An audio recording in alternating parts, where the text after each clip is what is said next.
URD ale kunnafoni kɛnɛ ka Duba TV ale ni Raficom sanfɛla la ka kɛɲɛ ni min ye décembre kalo tile 3 tɛmɛlen ye. URD ale président kura honorable Gagnon Coulibaly a ye barodala dɔ sigi ni dɔnkibaru ale tigilamaw ye u yɛrɛ ka jabala la ni o ye maison de la presse ye.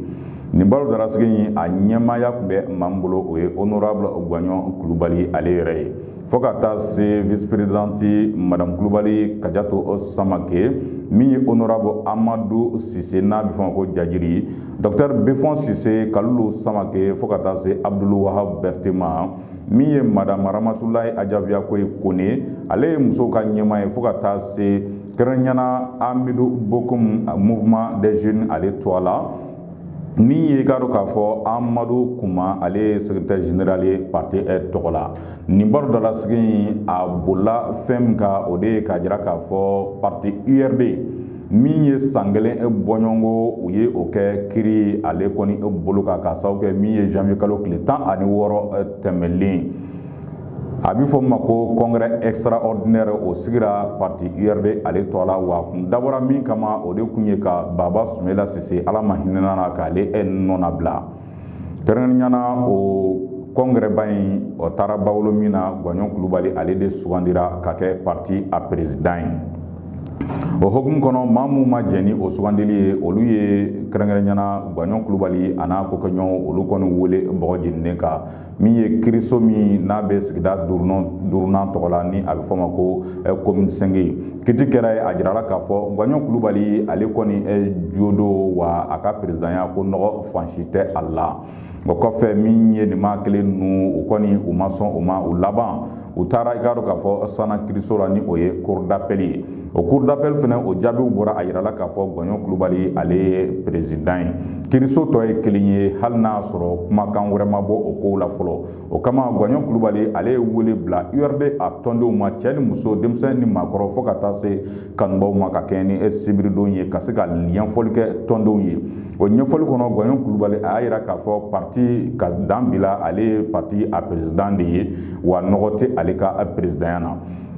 O kɔfɛ Gagnon Coulibaly a ko ale b'a ɲini tɔnden bɛɛ lajɛlen fɛ an k'an tigɛ di ɲɔgɔn ma hali maa minnu ni olu kɛn bɛ ka muruti kɔni a bolo dabi ko maa tɛ a la min kɔni ye parti bila o b'a jira k'a fɔ URD bɛ yɔrɔ min na fangakɔrɔ min b'a la fɔlɔ o fanga kelen o b'a la ka kɛɲɛ ni ka se bidon in ma. O la sa min ni u tɛ hakilina kelenna bi i n'a fɔ professeur Saliku Sanogo ka taa se a ko kɛɲɔgɔnw ma k'a b'a ɲini u bɛɛ lajɛlen fɛ parti a dayɛlɛlen don a den bɛɛ lajɛlen u ka n'u tigɛ di ɲɔgɔn ma. Soumaila Cissé a ye wulikajɔ min kɛ Mali fanga a ɲinili kama ale balolen ma se ka min ɲɛ sɔrɔ a fatulen kɔ a ka nin tɔnba in o ka se k'o baara kɔni kɛ walasa Soumaila Cissé a yɛrɛ ka kunnawolo sɔrɔ a dayɔrɔ laban na.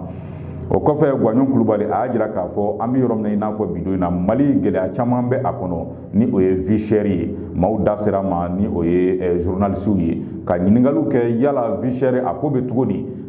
jamana in kɔnɔ. Gagnon Coulibaly a y'a jira k'a fɔ Mali gouvernement a ye wulikajɔ caman kɛ walasa min ye da dumunifɛnw sɔngɔ gɛlɛyali ye o kow bɛ se ka ɲɛ sɔrɔ cogo min na nka o bɛɛ n'a ta sɔngɔw ka gɛlɛ ko wa ko wulikajɔw bɛ sen na cogo min na waati nataw la maliden bɛ se ka lafiya da sɔrɔ o hukumu kɔnɔ. Min ye nin waati in na kuma mun bɛ taga segin la maaw da kosɛbɛ ni a bɛ avant projet de la constitution ale ko fɔ. Gagnon Coulibaly a y'a jira k'a fɔ ko commission kɛrɛnkɛrɛnlen o sigira parti URD ale soba kɔnɔna na min na wulikajɔ kɛ ka se ka hakilijabaw kɛ ka laban URD ka miirina ye min ye kɛrɛnkɛrɛnnenya sariya sunkura in a kow la ka se k'o hakilinaw di. Gagnon Coulibaly a y'a jira k'a fɔ olu kɔni fɛla ko ye sariya sun a faleli ye ka sababu kɛ ka kɔn biɲɛ min ye ka Soumaila Cissé ale balolen to URD URD a ye i k'a dɔn k'a fɔ ɲɔgɔn bɛnba dɔ kɛ Selenkɛkaw fɛ u ka hakilinaw ye min ye ka bayɛlɛmaliw kɛ anw ka sariyaw u taabolow la ko olu y'o hakilinaw bɛɛ lajɛlen di ko ni olu y'o di kununko olu tɛ se ka kɛ maa ye bi mun tɛ bayɛlɛmali o kɔni fɛ cogoya si la o kɔfɛ Gwaɲɔn Kulubali a ka kɔrɔfɔ bolila mun wɛrɛ kan min ye maa dɔw bɛ yen olu nana parti URD la belebelew don i n'a fɔ Premier ministre Dr Boubou Cissé ka taa se Mamadou Igor Jara ma journalistes ye ɲininkaliw tengu k'a yira k'a fɔ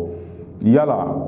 nin maa kofɔlen ninnu ka candidat ko kun fɔra yala o ko bɛ cogo di Gwaɲɔn Kulubali jaabi ninnu na a y'a yira k'a fɔ an bɛ yɔrɔ min na i n'a fɔ bidon in na candidat kɔni kun ye maa 10 bɔɲɔgɔnko ye maa 10 in na maa 7 bɛɛ bɛ yen olu bɛɛ lajɛlen bɛ ale Gwaɲɔn Kulubali ka fan fɛ bidon in na ko nka ko URD ka cɛbɔ ko o waati ma se fɔlɔ baara de bɛ yen ni waati sera ni cɛbɔ kan ka sugandi waati min o kow na kɛ nka min ye mandat d'arrêt ko ye Dr Boubou Cissé ale ni k'a dɔn k'a fɔ Mamadou Igor Jara olu kɔni juguya la Boubou Cissé min ye k'a dɔn k'a fɔ Gwaɲɔn Kulubali a y'a jira k'a fɔ an bɛ yɔrɔ min na i n'a fɔ bi Boubou Cissé ale ni Mamadou Igor Jara ninnu ye URD tɔndenw de ye wa anw ka dɛmɛ a bɛ se u ma bi a bɛ s'u ma sini ka sababu kɛ an kokɛɲɔgɔnw don an baaraɲɔgɔnw don o kɔfɛ min ye transition yɛrɛ ale ka dɛmɛli ko ye min ye i k'a dɔn k'a fɔ président Gwaɲɔn Kulubali a ka kɔrɔfɔw sera o fɛnɛ ma ka sababu kɛ o ɲininkaliw kɛla la ko yala URD ale yɛrɛ ni fanga ka tagabolo ye jumɛn ye ka kɛɲɛ ni bidon ninnu ye min ye Gwaɲɔn Kulubali a y'a yira k'a fɔ an bɛ yɔrɔ min na i n'a fɔ bidon in na olu ka dɛmɛ bɛ transition maaw yɔrɔ ka sababu kɛ transition ye fɛn min ye ko wagati dɔw sina man kan ka k'a la ale ye wagati latɛmɛ fanga de ye o ye fanga ye fanga min kan ka dɛmɛ cogo min na u bɛ yɛlɛma mun kɛ ani ka wale mun kɛ o bɛ se ka kɛ hɛrɛ ye Mali ma don nataw la ko n'i y'a mɛn transition a tigɛra sirakun na de cogo min na a kana tigɛ sirakun na mun bolo b'a la bi olu ka dɛmɛ cogo bɛɛ lajɛlen na walasa transition a bɛ se ka kɛ hɛrɛ ye maliden bɛɛ lajɛlen ma bakurunba fɔla nin kɔrɔfɔ ninnu de tɛmɛna Gwaɲɔn Kulubali ale ka barodara sigi min kɛra ka kɛ décembre kalo tile 3 ye kɛrɛnkɛrɛnyana kunnafonidilaw ka jabala la ni o ye maison de la presse ye wa an sera ka mun tɔmɔ a kɔnɔ ka da aw tulo kan Duba TV ale ni Raficom sanfɛla la ka kɛɲɛ ni bidon ye o ye nin ye aw ni ce aw ka kulomajɔ la aw k'an bɛn wagati wɛrɛ URD kunnafoni wɛrɛw la URD kunnafoni page sanfɛ Duba TV tɔgɔ la